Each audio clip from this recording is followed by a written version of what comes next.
Let's make tanghulu at home. Look at that! Kung ganun ka-glossy ang aking tanghulu. So, ito yung fruits na gagamitin natin paggawa ng tanghulu. Ito ay strawberry tsaka grapes. So, winash ko muna siya and then kinat ko muna yung dulo ng strawberry.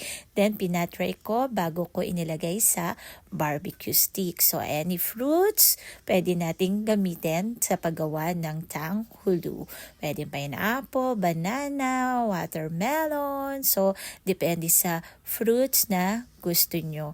Tingnan nyo naman, no? Ang ganda ng colors, diba? Parang Santa hat. Yung iba ginagawa din yung green grapes kasi maganda din siya.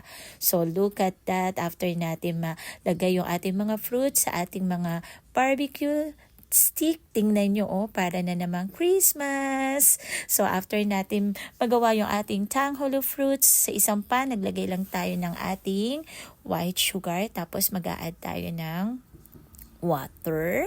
Kapag ka naka-add na tayo ng water, ilagay naman natin yung, haluin muna natin. Grabe, ang hirap talaga mag-voice over. Tapos, maglagay muna tayo ng ice sa ating pitchel or kaya sa malaking glass kung saan sa tingin nyo magpipit yung tanghulu fruits na ginawa nyo or natin. After that, hayaan lang natin mag-bubbles yung ating sugar. Tapos halu-haluin natin ng konti.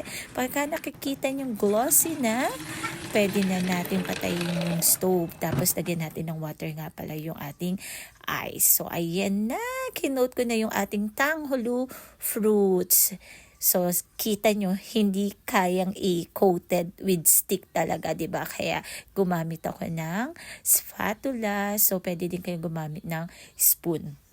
Depende kung saan kayo mapapadali, diba? Tingnan nyo, tuwan-tuwa ako, medyo napakapal nga yung coated ko ng sugar. Tapos, tsaka natin i-dip sa ating cold water. So, ayan o, nag-i-struggle ako dyan kasi nga hindi kasya. So, humingi pa ako ng rescue niya kay kuya. Ang ginawa ko, ganyan, isa-isa lang siya hanggang makoated lahat yung ating fruits. So, another tanghulu fruits. Ayan na. Ayan. 2 stick na yung nagawa natin. So, look at that, guys.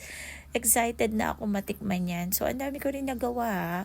Tapos, kala ko hindi pa magugustuhan ng kids ko ni Dave kasi nga hindi siya masyado sa fruits. Pero nung natikman niya, talagang na-enjoy niya ang nasa ng tanghulu.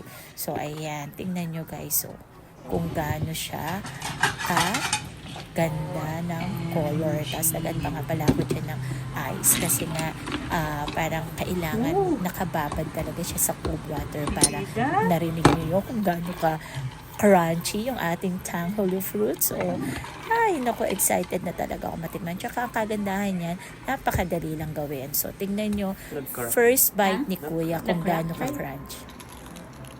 You hear that, guys? Malutong, crunchy. How about you, Dave? Try the strawberry one. Oh, look at the camera, baby. Try the strawberry. Bite it.